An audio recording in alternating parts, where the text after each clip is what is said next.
Hey everyone, Thornton Smash here, and today we're going to be going over the matchmaking system that they use in Apex Legends, some changes happening to it, and how exactly it works, because there's a lot of misinformation and confusion on the subject. So first, let's go ahead and start off with the fact that skill-based matchmaking has been in Apex Legends since the inception of the game. Now, what skill-based matchmaking is supposed to do is it uses a number of factors to determine your skill level. Basically, it'll include your player location, the server you're on, the connection time, the time spent alive, your overall KD, and a lot more, and it'll put you against players that are supposed to be around the same level as you. Other games such as Call of Duty, Warzone, Fortnite, and Apex Legends all use this. It's supposed to put you against people of the same level as you. However, that rarely seems like it's the case because there are numerous complaints of players feeling like they are absolutely getting shafted. So about a year ago, a professional Apex player went ahead and posted some information about how the skill-based matchmaking system is used in Apex Legends. That user went on to go ahead and post a tweet that said, "Anyone who has done their research on SBMM knows that it does not match players fairly based on skill. The system rigs your matches to make you win or lose in a particular pattern that is statistically shown to keep you playing more. EA has a paper on it." EA had a bunch of researchers go ahead and do a study on what would keep players engaged most in an online multiplayer game. And this is the paper that they went ahead and found, and I won't go ahead and bore you with every exact detail, but what it breaks down to is a system called EOMM. It stands for Engagement Optimized Matchmaking, and it aims to match players in an optimal way that maximizes overall player engagement. It'll base it on the player's last three outcomes: win, lose, or draw. The risk of them quitting changes. The paper right below presents that table. It's basically a way to keep you chasing the high of winning a previous game. If you go ahead and win a game, you get really hyped and you're ready to get that next one, but it then forces you to lose a couple of matches by putting you against harder opponents so that you continue to chase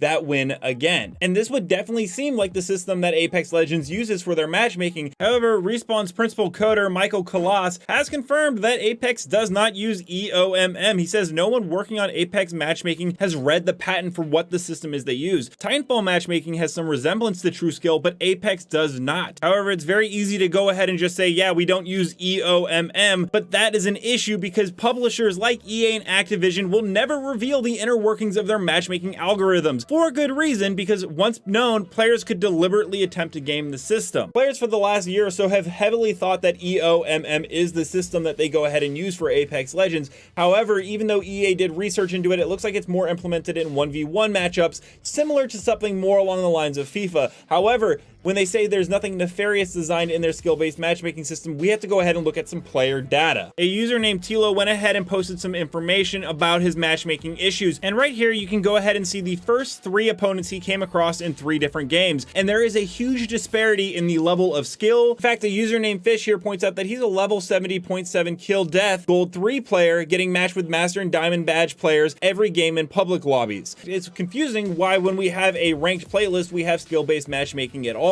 If I want to go ahead and play against really tough competition and try to grind myself to the top, well, it continually gets harder and harder, I will go ahead and do ranked. With Season 9, they actually introduced a brand new form of matchmaking for arenas, according to Jason McCord, and he said totally separate matchmaking from the Battle Royale mode. However, this doesn't seem to be the case for when arenas was introduced. As one user pointed out, he was well over level 500 with just under 3k hours in the game. He played 10 matches of arenas where not one of my teammates was above level 150, and Respawn's lead software engineer Sammy Duck responded with, "I am working on it." He reassured fans that if it's coming for this problem, overall the fairness of the game is pretty even, but we understand it is a bit tiring when level disparity is high in your team composition. It will improve. From that post, they've gone ahead and made it very clear that they are going to be taking another look at the arena's matchmaking and making tweaks to it to make it better, which is great, but it looks like the same thing that is happening in arenas is happening in public lobbies. So if you're going to go ahead and take a look at the arena matchmaking, take a look at the public lobbies, because people have been complaining about this since day one,